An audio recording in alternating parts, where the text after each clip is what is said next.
Thank you for watching my channel. Good morning, स्वागत है आप सभी को क्रिएटिव वन क्लासेस में। तो छात्र, आज हम शुरू करने वाले हैं क्लास 9th का। ये है आपको दूसरा चैप्टर। हमने आपको पहला चैप्टर यानी पहला पार्ट में आपको दिया था गति के बारे में, है ना। हम लोग पढ़े थे असंतुलित बल और संतुलित बल यानी balanced force and unbalanced force, है ना। हमने उसके बारे में विशेष जानकारी लिया था कि जड़ क्या है ना, और गति का क्या है। गैलीलियो साहब ने क्या बोला था और न्यूटन साहब ने क्या बोला, हमने उसके बारे में पूरी जानकारी कर चुके हैं। लेकिन थोड़ा सा मैं रिवाइज आपको कर देता हूँ कि कोई भी वस्तु, देखो सबसे पहले जो आए थे वो आए थे गैलीलियो साहब ने आए थे। क्या बोले थे गैलीलियो साहब कि कोई भी वस्तु अगर है उस पर जब तक हम बाहरी बल नहीं लगाएंगे वो या तो विराम अवस्था में रहेगी या तो वो गति में रहेगी, एक समान गति से रहेगी। उन्होंने क्या बोला था, गैलीलियो साहब ने बोला था कि जब भी हम किसी वस्तु पे बाहरी बल नहीं लगाएंगे तब तक वो विराम अवस्था में रहेगी या तो वो एक समान गति से वो चलते रहेगी। इसी चीज़ को मॉडिफाई करके ना न्यूटन साहब ने बताया। न्यूटन साहब ने बताया कि जब तक हम किसी वस्तु को बाहरी बल यानी असंतुलित बल उस पर नहीं लगाएंगे तब तक वो विराम अवस्था में रहेगी या तो वो एक समान गति से रहेगी, यानी उसी चीज को बोल दिया था। ठीक है, वहां से एक हम लोग को पॉइंट मिला था जड़त्व। क्या मिला था? जड़त्व। जड़त्व क्या है? जड़त्व है किसी वस्तु का उसका स्वाभाविक गुण यानी भौतिक गुण।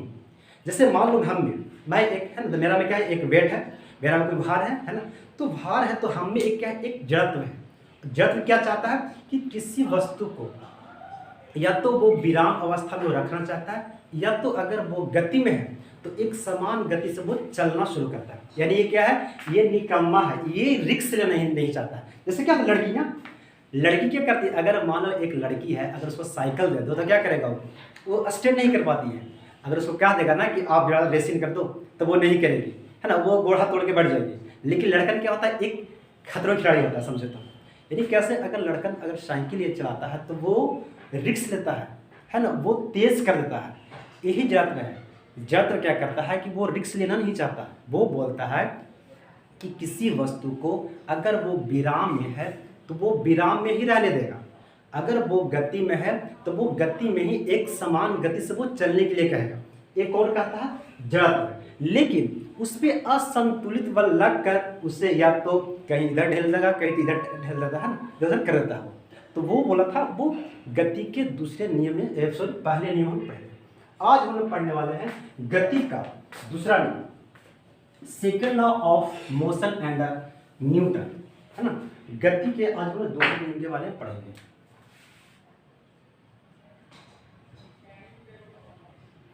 गति का दूसरा नियम, ठीक है।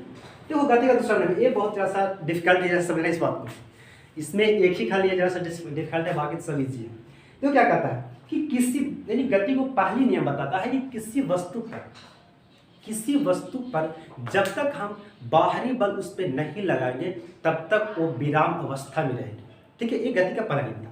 लेकिन यहाँ पे गति का दूसरा नियम आता है कि हम किसी भी वस्तु को अगर हम उसको गति में यानी उसको अगर प्रभाव को हम उत्पन्न करेंगे तो उसकी डिपेंड करता है उसकी मास और वेग पे, यानी वेलोसिटी एंड मास को से डिपेंड करता है। इन कहने के तत्व से है कि किसी भी वस्तु में उत्पन्न किया गया प्रभाव को, है ना, उत्पन्न किया गया प्रभाव को उस पर डिपेंड करता है, निर्भर करता है मास और उसकी वेग। जैसे आप समझना कि जैसे हम लोग के पास क्रिकेट खेलते हैं, क्या खेलते हैं, क्रिकेट खेलते हैं। जैसे देखो अब जैसे यहाँ से कि कोई वस्तु है, ठीक है, कोई वस्तु है, अगर ये है कोई वस्तु रखा हुआ है, ठीक है, इसको हम क्या करेंगे, गति में लाएंगे।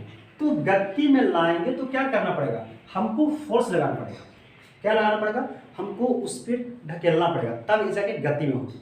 अब यहाँ पे एक और बात करते हैं क्या कि अगर ये वस्तु है इसको हमको लाना है गति में, गति में लाना है, तो जितनी वस्तु भारी रहेगी उतना ही गति उसका तेज होगा। ये क्या करता है, डिपेंड यहाँ क्या करता है कि जितना कोई वस्तु भारी रहेगा उतना ही वो गति उसका तेज होगी। जैसे अगर मान लो आप एक बाइक है, क्या एक बाइक है, एक बाइक में आप लगा दोगे किसका, साइकिल का रिंग, ठीक है, एक बाइक है, बाइक में अगर आप एक साइकिल का रिंग लगा दोगे तो क्या वो गति तेज हो पाएगा, क्योंकि वहाँ पे बोला जाता है, एक यहाँ पे बात आती है संवेग। आप सीधा पहले समझो, संवेग समझो, संवेग यानी मोमेंटम।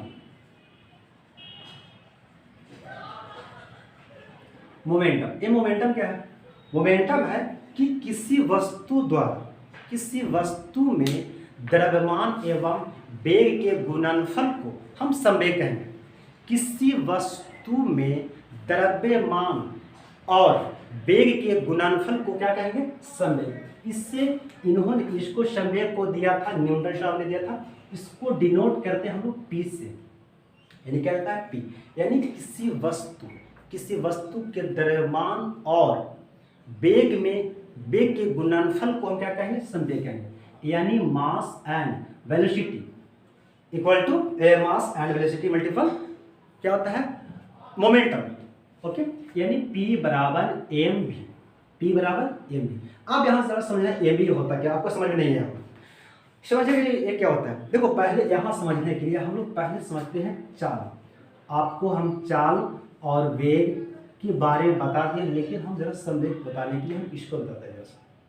देखो क्या होती है चाल हम लोग कहते हैं कि किसी वस्तु द्वारा एकांक समय में, प्रति एकांक समय में तय की गई दूरी को चाल कहते हैं।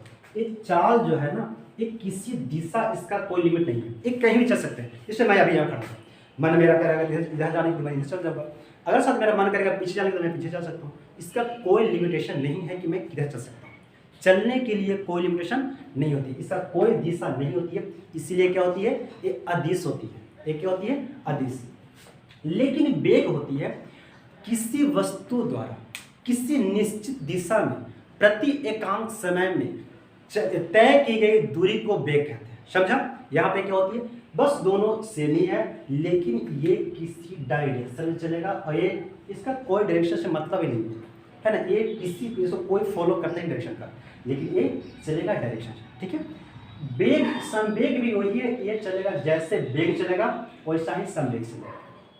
संवेग क्या होता है कि किसी वस्तु में द्रव्यमान और वेग को गुणनफल को हम क्या कहते हैं, संवेग कहते हैं। ठीक है, जैसे आप समझिएगा कि हम लोग क्रिकेट खेलते हैं, आप स्टूडेंट हो तो खेलेगा ही है ना, हम लोग बचपन में खेले थे, क्रिकेट हो गया, फुटबॉल हो गया। तो जब आप क्रिकेट खेलते हो, एक खिलाड़ी के पास बॉल आती है, ठीक है, तो बॉल जब जितनी, देखो बॉल क्या तेज आ रही है, तो जैसे ठंडा का समय है, कभी भी हम लोग क्या करते हैं, बॉल को रोकने के लिए, कैच करने के लिए पीछे हाथ करते हैं। क्या करते हैं, पीछे हाथ करते हैं, यानी वो उस बॉल के साथ क्या क्या रही है, तो बॉल में कुछ न कुछ मास होगी, क्या वो उसका मास होगा, उसके बाद बॉल के साथ और क्या होगा, कुछ न कुछ वेग होगा, क्या होगा, वेग, यानी उसका मास होगा, यानी भार होगा उसका, और उसका क्या होगा, वेग, तब वो बॉल क्या तेज आ रही है। अगर मान ले बॉल, अगर जो कोई चीज़, अगर मेरे पास हल्की कोई चीज़ क्या है, हल्का है, तो हल्का रहेगा तो क्या उसका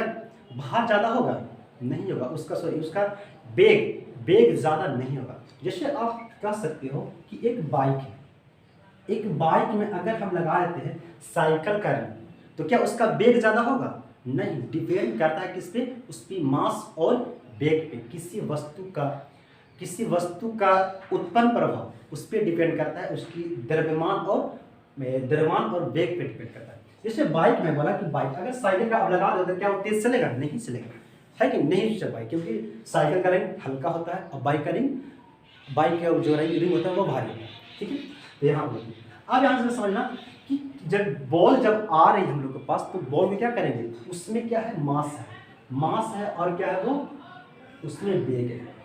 तो यहाँ पे बात आती है कि अगर वेग अगर वो संवेग क्या, वो तो संवेग चल रही है, लेकिन संवेग को हमें रोकने के लिए, उस बॉल को हमें रोकने के लिए क्या की आवश्यकता है, तो हमें बल की आवश्यकता होती है।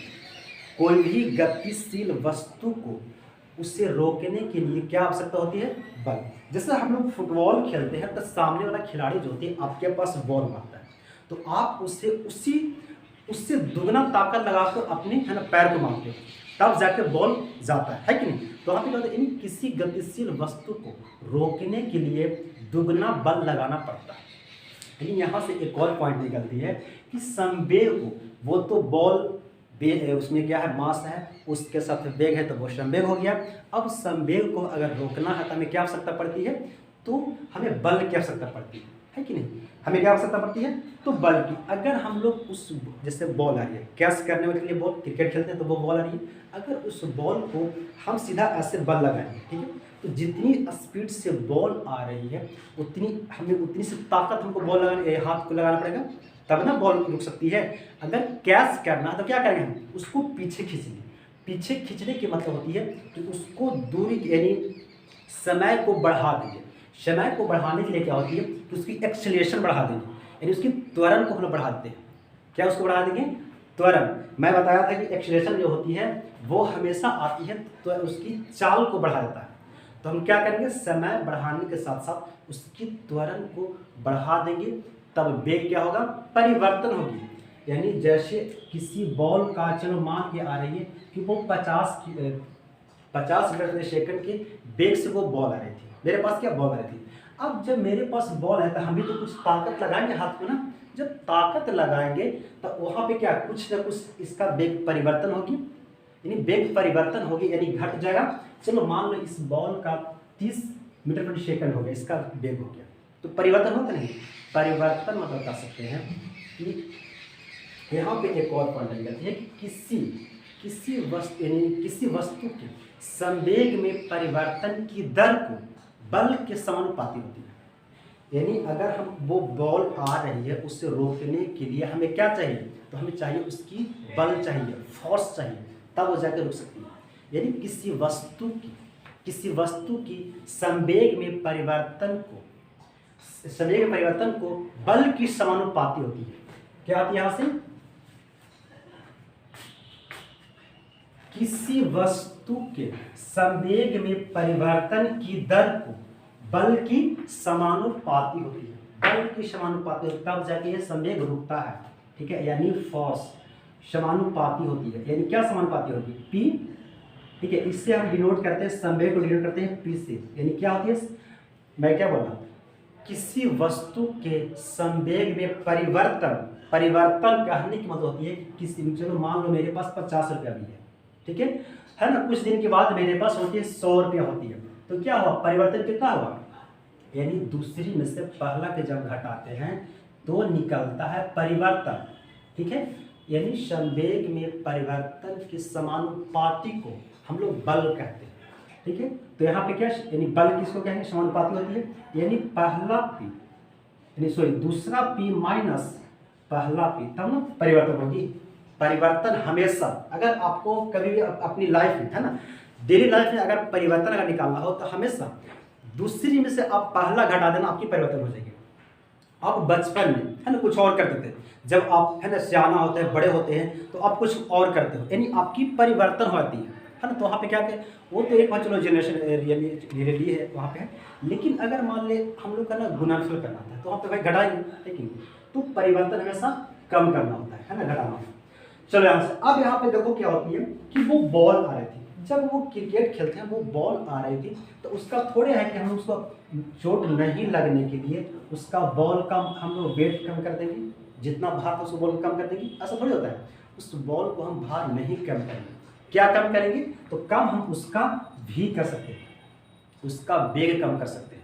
बॉल तो उतना ही वजन करेगा, लेकिन हम उसका वेग को सिर्फ खाली कम कर सकते हैं। तो वेग को कम कर सकते हैं, यानी पहले था भी वेग से था, जब उसको हम लोग बल लगाया तो क्या आ गया? V1 हो गया, यानी कुछ न कुछ हुआ। चलो मान लो पहले V1, ठीक है, तो फिर क्या हुआ? V2 हो जाता है, कुछ चेंज होता है, तो परिवर्तन होती है। तो परिवर्तन क्या हो गया? यानी उसका V में हम परिवर्तन किए, यानी यहाँ पे लिख सकते हैं P बराबर, यानी AF, है ना, समानुपाती क्या होती है? P AM तो सेम ही है, मास तो उसका चेंज नहीं होती है। क्या चेंज होता है? तो हम बल को, यानी है ना, वेग को चेंज करते हैं। तो पहले परिवर्तन करना है तो पहले V दूसरा वाला भी माइनस पहला वाला भी, इन पहला वाला बे को घटा दें तो क्या हमें मिल जाएगा, यहाँ से परिवर्तन की दर मिल जाएगा। यानी मैं क्या बोला कि किसी वस्तु के संवेग में परिवर्तन की दर को बल की समानुपाती होती है, तो बल की क्या है, समानुपाती होती है। अब यहाँ से निकलता है एफ समानुपाती, एम यहाँ से ना दोनों जगह से आप कॉमन लें, V2 minus V1 equal two by T. अब ये आपको याद आ रहा है किसका फॉर्मूला होता है, ये फॉर्मूला होता है ए का, एक्सेलरेशन का होता है, यानी एफ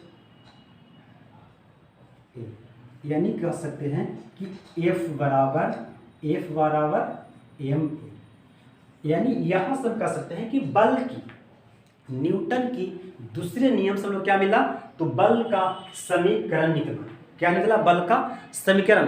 न्यूटन का पहला नियम से हम लोग का मिलता है बल के बारे में जानकारी मिलती है। क्या बोला था बल न्यूटन साहब ने बोला था कि पहला नियम बोला था कि किसी वस्तु पर जब तक हम बाहरी बल उस पर नहीं लगाएंगे तब तक वो या तो वो विराम अवस्था में रहेगी, या तो अगर वो गति कर रही है तो एक समान गति में रहेगी। जब तक हम उससे बाहरी बल नहीं लगाएंगे उसकी वेग में परिवर्तन नहीं होगा। तो हम बल का वहाँ पे जिक्र किया था, वहाँ पे बल की परिभाषा दी है, यानी समीकरण 1 से बल का परिभाषा निकलती है, समीकरण 2 से यानी गति का दूसरे नियम से बल का समीकरण निकलता है। समझा, ये था, इसके बारे में सब समझ गया है ना। अब हम लोग चलते हैं गति का दूसरा नियम।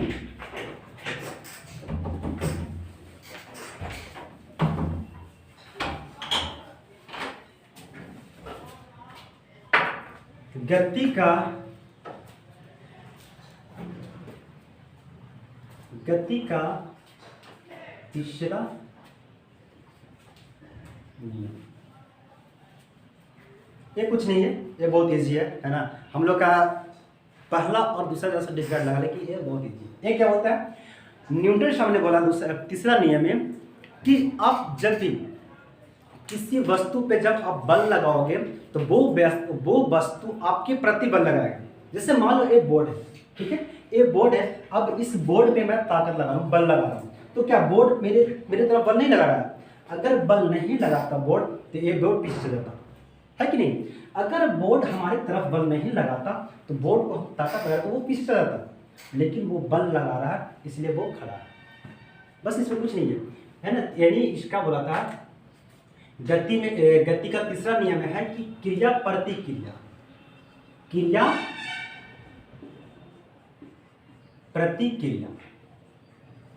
एक्शन रिएक्शन,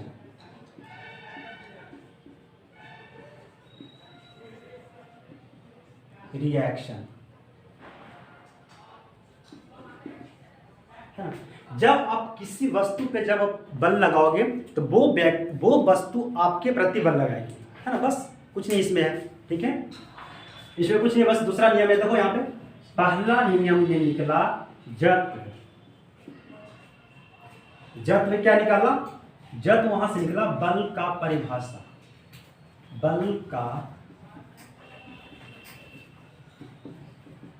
यानी गति का न्यूटन साहब की पहला नियम से हम लोग कर लेते हैं जत्न से क्या निकलती है, बल का परिभाषा। जत्न के बारे में कौन निकाला था, तो न्यूटन और गैलीलियो साहब ने दोनों निकाला था।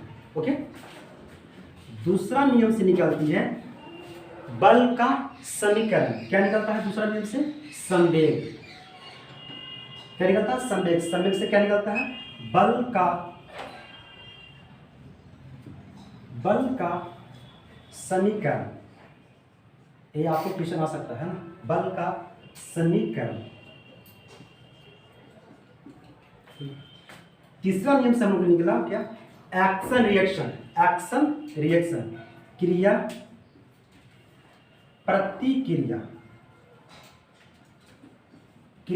प्रतिक्रिया, समझा। आप इसे कभी भी कंफ्यूज मत होना। बल का पहला नियम से निकलता है जत्न, जो कि निकलता है बल का परिभाषा। यानी सबसे पहले न्यूटन साहब ने बताया कि किसी वस्तु पे अगर जब आप बल लगाओगे तो वो गति में हो जाएगी, ठीक है। वो वहाँ से हम लोग का बल के बारे में जिक्र मिला। जब आगे दूसरी नियम बोला संवेग, वहाँ से संवेग निकला।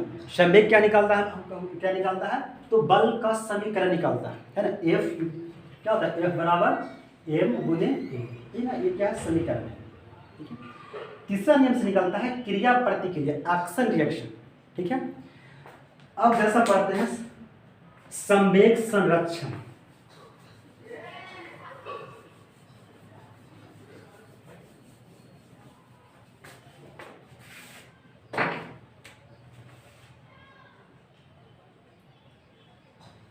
संवेग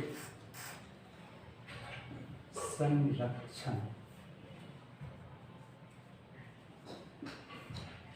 कंजर्वेशन ऑफ मोमेंटम,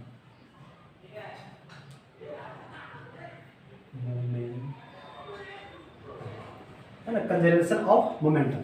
संवेग संरक्षण, संरक्षण का मतलब होता ही है बचाना। क्या होता है, बचाना। जैसे आप, है ना, मेरे पास क्या था, चलो मान लो मेरे पास 100 रुपये, 100 रुपया है ना, और अभी क्या है, शादी का माहौल आने वाला है ना, या तो दुर्गा पूजा था, दिवाली था, छठ था, हम लोग कहाँ गए, मेला गए। तो मेला में गए, 100 रुपये लेके गए। ठीक है, मेरे पास 100 रुपया था, 100 रुपया वो मेरे पास था, किसी ने दिया था नहीं, यहाँ पे समझना बात को, एक किसी ने नहीं दिया था, मेरे पास 100 रुपया था। ठीक है, हमने गए मेला में 100 रुपये खर्च कर दिए। क्या किए, 100 रुपया को खर्च कर दिए। जब शाम को आए ना, तो हम मम्मी से फिर 100 रुपये ले लिए, मम्मी से या पापा से 100 रुपये मांगे। तो क्या यहाँ पे बताओ, मेरे पास पैसा खर्च हुआ? अगर कह सकते हैं जनरली भाषा में, तो मेरे पास यहाँ पे पैसा खर्च हुआ है? एक पैसा मेरे पास खर्च नहीं है। किसका पैसा खर्च हुआ? तो वो मम्मी का खर्च हुआ। यानी पहले मेरे पास था 100 रुपया, हमने गया मार्केट यानी बाजार में गए, 100 रुपया खर्च कर दिए। जब खर्च करके जब शाम को जब घर आते हैं, तो मम्मी से हमने 100 रुपया मांग लिया। तो मेरे पैकेट में अभी कितना है, 100 रुपया भी है। तो क्या खर्च हुआ? नहीं, बस वही संवेग संरक्षण है, कुछ नहीं।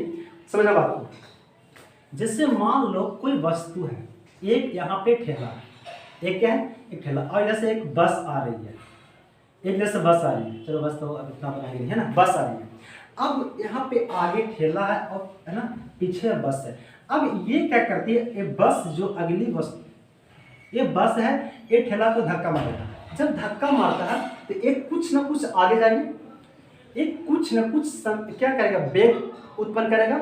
जब एक कुछ वेग उत्पन्न करेगा तो ये भी तो कुछ पीछे जाएगा। आप नहीं ना तो कभी साइकिल चलाते हो ना, कभी करके देख लेना, स्टैंड कभी करके देख लेना, है ना, किसी में ठोकना। जब आप इसमें ठोकोगे तो वो तो आगे जाएगा ही, लेकिन आप भी कुछ पीछे हो गया। यानी दोनों बैलेंस क्या होगा, बराबर हो गया। यानी कह सकते हैं कि किसी वस्तु का बल अगर संतुलन है, तब वो क्या होती है, संवेग संरक्षण होती है। समझा?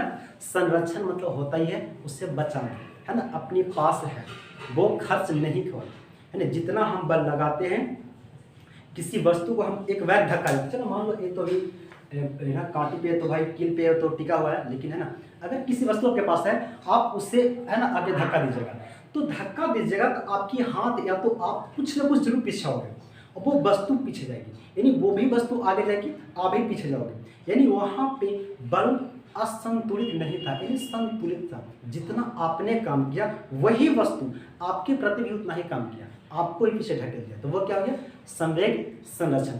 अगर वो वस्तु सिर्फ यही अगर आगे ढकेलता तो क्या हुआ, ये तो गति में चलता है ना, तो ये आराम से वहीं पर था। इसको क्या कह सकते थे कि यहाँ पे असंतुलित काम, यानी अनबैलेंस्ड फोर्स लगा है, इन कह सकते थे। ओके, बहुत सिंपल था, कुछ है नहीं। ठीक है, आज के इतना ही, है ना। तो अब हम लोग मिलते हैं अगली वीडियो में। So thank you for